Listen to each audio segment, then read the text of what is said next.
Hi, I'm Shelley. Welcome to my unboxing video for Headbangers Trough, a legally distinct metal box subscription service to the Metalhead box. You can subscribe to monthly, bi-monthly, quarterly, bi-quarterly,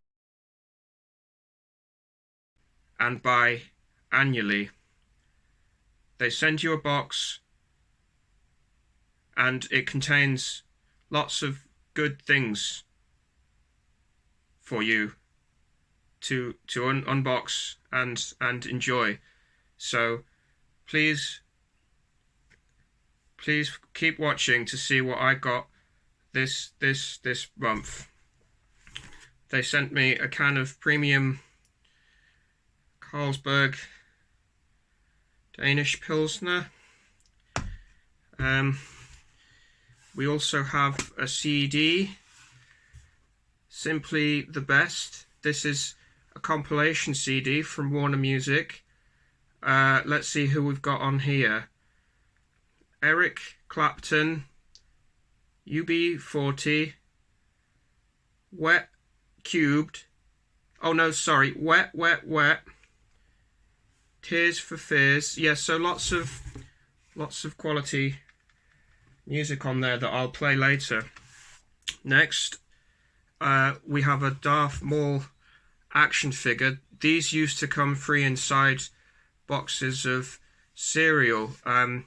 You can open it up and it's got a little bit of paper inside where you can find out about the character. Darth Maul is shrouded in mystery, making him an ominous and brooding opponent. He is a menacing and powerful Sith Lord and loyal apprentice to Darth Sidious. Full of evil of the dark side, he is deadly opponent. With a ring of horns and evil yellow eyes, his appearance, and then you can just put that in there and then put that like that. So yeah, that will go on my shelf. We've also got a t-shirt. Let's see what band we've got.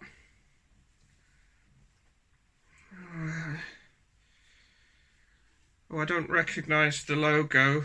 It's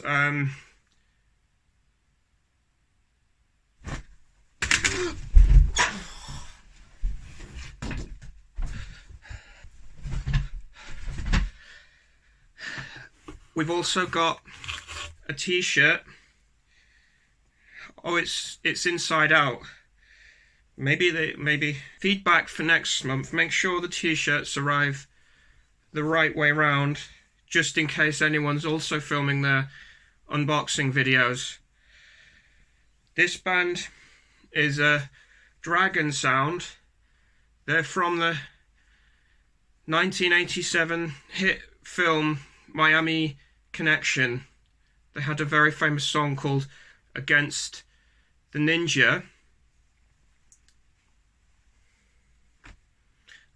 Also a book. This is a really great read. It is certainly true that a mental state cannot satisfy the conditions of tending to disappear and to persist in the face of evidence about a given proposition. It is certainly true that a mental state cannot have both a belief direction to fit and a desired direction of fit with respect to one and the same proposition. But the idea that a fully literal interpretation of double direction of it's really full of great anecdotes. And lastly, we've got a flyer. Betty's Tea Shop.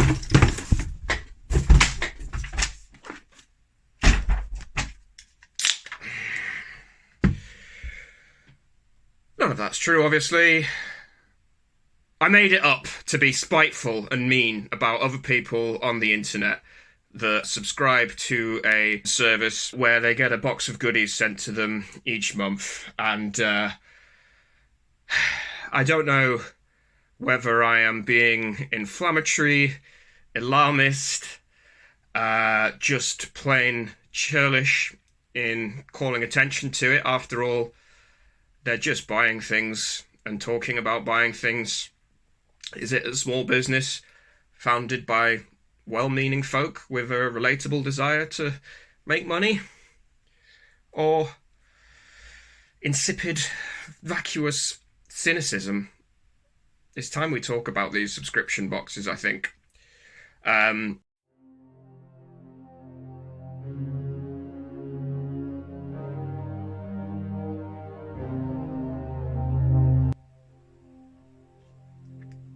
the one hand, you could argue they're just supporting labels and distros and stuff, you know, big and small, and just gathering it all into one easy place for convenience. On the other, you could argue it's sort of the naked, brute fact of the metalhead's magpie disposition writ large, with all of its horrific, naked cynicism. If you're desperate enough to browse enough of these unboxing videos, you'll see that it's been going on for a number of years now. But as a sentient biped, brief respites from the relentlessly futile scream that is existence are necessary. How do people drink this all the time? One way to silence the void is to order a mystery box of goodies online to get sent straight to your door. And companies like the Metalhead Box oblige in this. They try to cover a broad range of metal genres in the things they give you, and different kinds of merchandise for, you know, the happy customer to be spoon-fed directly into their eyeball. Once the thrill is over, you've played with your toys, you've worn the shirts, sewn on your patches, and stowed the signed postcard of insert desperate has-been here in your hope chest along with the lock of Dimebag's hair, you can enjoy uploading your video of the unboxing video on YouTube, watch as the comments float in, discuss the merits of branded water bottles and themed scented candles. The black chasm in life's core is silenced for a fleeting moment. Perhaps the night will back in the solace that only a restful sleep can provide. I've been thinking for a while about these good-natured shit munchers as they hold up another pin badge to the camera. I've been fixated on their good-natured smile and welcoming eyes as they explain that they've just received another pin badge in the latest box, and they hold it up to the camera with glee. I wonder if these well-meaning, good-natured faces really comprehend the cynicism that they're partaking in, whether they are willing participants in it or unknowing, useful idiots. As I behold these well-meaning faces, I am reminded of those deep-sea creatures that live on the underwater volcanoes, who have specially adapted to particularly hostile surroundings. These are a form of metalhead that have learnt to not only survive but thrive in late capitalism and refashion their identity around the crushing needs of the society that we currently live in. But no one needs another rant about how countercultures are inevitably reabsorbed into the womb of consumerism. There's nothing new to add here. Nor is it worth analysing metal's particular susceptibility to this, given its pervasive magpie mentality of collecting merch, physical media, the symbology of the ages. Whether we're noble curators of our own cultural heritage or well-meaning keepers of future landfill, history will condemn or condone us in good time. Or is this about the much maligned poser? Like the hipster, we've all been called this word, and we've all called someone else this word. But poser graduated from damning indictment to meme fodder years ago. Including this in the list of charges against the Metalhead Box seems a little bit limp. Kids on YouTube unpack box, make offhand comments about the merch then adorns their kids' rooms, their clothing. What else is new? This shit goes on at every gig or festival in microcosm. The fact that we had a 2-year break from gigs during lockdown is actually a check in the Metalhead Box's favour. They were able to supply a desperate need during times when it was no longer possible to hunt for merch in the meat space. But that's the real problem with the Metalhead Box. It's so blatant. It strips the ritual of all the fat, the hunt, the browsing, the bartering, the discussion, all the alleyways and dead ends we're led down, and the eventual acquisition of a treasure. All this forms an undeniably important thread in the tapestry of underground metal, whether online or in the real world. The Metalhead Box, with surgical precision, slices away these happy tangents that litter our lives. The quest that we all partake in when we are searching for our next purchase. The Metalhead box pumps a supply of merch directly into our eyeballs. It even chucks in things you don't really want and would never even have considered buying to simulate the brutal randomness of real life. This is your culture. This is what you dedicated millions of words to. What you spend your free time doing. What you bled for, sweated for, cried for. This is your identity outside of whatever labour you've managed to monetize during the day. Your history, your community, your reason for getting out of bed in the morning, duly processed and homogenized.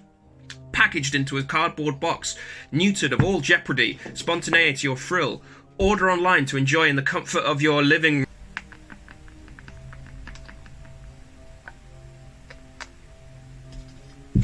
It makes us wonder, what existed before the box? Was it this all along? Every gig, every new album, every unwashed journey home from a festival, every beer shared and every local band formed, was it all just a little box filled with pin badges and novelty water bottles all along? Is there any difference between me and these ghostly faces on YouTube mindlessly pouring at these objects as they're shoved through their front door, and the pond life that watch these videos documenting the event? That's me. This is, of course, hyperbole. But there's something to the idea that the Metalhead box is symptomatic of a wider trend in underground cultures. Not a break with the past so much as a perversion of it. The non-musical aspects of subculture have their merits and their flaws. Community, shared experience, exchanges of ideas, like-minded people congregating to nourish the soul and the intellect, and celebrate what we consider to be quite ambitious forms of art. Imagery and symbology have a key role to play in this. That's why my walls are stocked with imagery, why I have a giant CD collection, and why I have more t-shirts than I will ever get through in a year. But the fact that this so readily translates into vapid consumerism is nothing new. But what perhaps is new is the nakedness of these displays. Whether temporary aberration or troubling sign of the times, the instant gratification of the online purchase, not just the online purchase I should say, but the consolidation of different pieces of metal memorabilia into one convenient box. The transitory attitude to this art form that this encourages with each new unboxing, they are being embraced ever more readily by these unwitting online ship munchers, and some of them aren't even ship munchers, some of them should know better. Tell me to be seated, have another Carlsberg, and shut the fuck up. That's fair enough. But maybe you think it's worthwhile calling attention to this. Why is this like making love in a canoe? It's fucking close to water! Who's to be dead? I can